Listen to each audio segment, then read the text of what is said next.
ಮಾಧ್ಯಮದವರಿಗೆ, ನಮ್ಮ ವಸಂತಣ್ಣವರಿಗೆ, ಯಾಕಂದರೆ ಸುಮಾರು ಬಾರಿ ಮಾಧ್ಯಮ ಮಿತ್ರರಲ್ಲಿ ನಾನು ವಿನಂತಿಸ್ಕೊಳ್ಳೋದು ಏನಂದರೆ, ನಮ್ಮ ವಸಂತ ಸಾಹೇಬರಿಗೆ ಮಿನಿಸ್ಟ್ರ್ ಸೀಟು, ಸಚಿವ ಸ್ಥಾನ ನೀಡಬೇಕಂತೇಳಿ ಹಲವಾರು ಬಾರಿ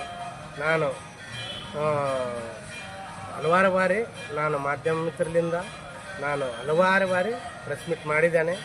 ಮತ್ತು ಬ್ಲಡ್ ಡೊನೇಟನ್ನು, ಬ್ಲಡ್ ಶಿಬಿರವನ್ನು ಹಮ್ಮಿಕೊಂಡಿದ್ದೇನೆ.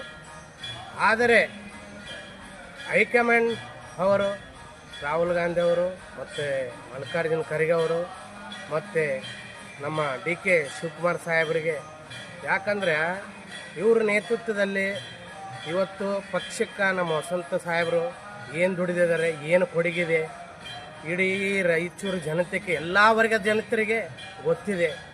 ಆದ್ರೂ ಇವತ್ತು ನಮ್ಮ ಕಲ್ಯಾಣ ಕರ್ನಾಟಕದ, ಎಲ್ಲಿ ಹಿಂದುಳಿದ ಕಲ್ಯಾಣ ಕರ್ನಾಟಕದ ನಮ್ಮ ಲೋಕಲ್ ರಾಯಚೂರಿನಲ್ಲಿ ಭಾಳಷ್ಟು ಶ್ರಮಪಟ್ಟಿದ್ದಾರೆ ನಮ್ಮ ವಸಂತ ಸಾಹೇಬರು. ಯಾಕಂದರೆ ಅವರ ಅಪ್ಪ ಅವರು ಕೂಡ ಆರಂಜನೇಲಿ ಅವರು ನಗರಸಭೆ ಅಧ್ಯಕ್ಷರಾಗಿದ್ದರು. ಅವರು ಕೂಡ ಕಾಂಗ್ರೆಸ್ಗೆ ಕಟ್ಟಿದ್ದಾರೆ. ಮತ್ತು ಇವ್ರನ್ನೂ ಕಾಂಗ್ರೆಸ್ ಕಟ್ಟಿ ಇವತ್ತು ಉನ್ನತ ಸ್ಥಾನದಲ್ಲಿ, ಮತ್ತು ಅವರು ಹೈಕಮಾಂಡ್ ಅವರು ಗುರುತಿಸಿ ಕಾಡಾಧ್ಯಕ್ಷ ಕೊಟ್ಟಿದ್ದಾರೆ, ಜಿಲ್ಲಾಧ್ಯಕ್ಷ ಕೊಟ್ಟಿದ್ದಾರೆ, ಮತ್ತು KBCC ಕೊಟ್ಟಿದ್ದಾರೆ, ಮತ್ತು ಈಗ ರಾಜ್ಯಸಭೆ ಸ್ಥಾನವನ್ನು ಕೊಟ್ಟಿದ್ದಾರೆ.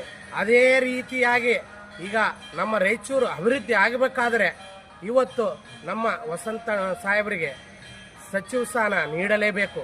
ನೀಡಲಿಲ್ಲಪ್ಪ ಅಂದರೆ ಆಲ್ರೆಡಿ ನಿಮಗೆ ಮಾಧ್ಯಮ ಮಿತ್ರದಲ್ಲಿ ಹೇಳಿದ್ದೀನಿ, ನಾನು ಹೈಕಮಾಂಡ್ಗೆ ರಕ್ತದಿಂದ ಲೆಟ್ರ್ಗಳನ್ನು ಬರಿತೀನಿ ಅಂತ ಹೇಳಿದ್ದೇನೆ. ನಾನು ಬರಬ್ಬರವಾಗಿ ರಕ್ತದಿಂದ ನಮ್ಮ ರಾಯಚೂರು ಪ್ರತಿಯೊಂದು ಹಳ್ಳಿಗಳಲ್ಲಿ ಮತ್ತು ನಮ್ಮ ರಾಯಚೂರು ನಗರದಲ್ಲಿ ಪ್ರತಿಯೊಬ್ಬರು ರಕ್ತದಾನ ಅವ್ರ ಲೆಟ್ರನ್ನು ಆಲ್ರೆಡಿ 10 ಬರೆದಿದ್ದೀನಿ, ಮತ್ತು ಇನ್ನೂ ಬರಿತೀನಿ. ಬರೆದು ತಗೊಂಡು ಹೋಗಿ ಸಿದ್ದರಾಮಯ್ಯ ಸಾಹೇಬರಿಗೆ, CM ಸಾಹೇಬರಿಗೆ, ಮತ್ತು ನಮ್ಮ ಮತ್ತು DK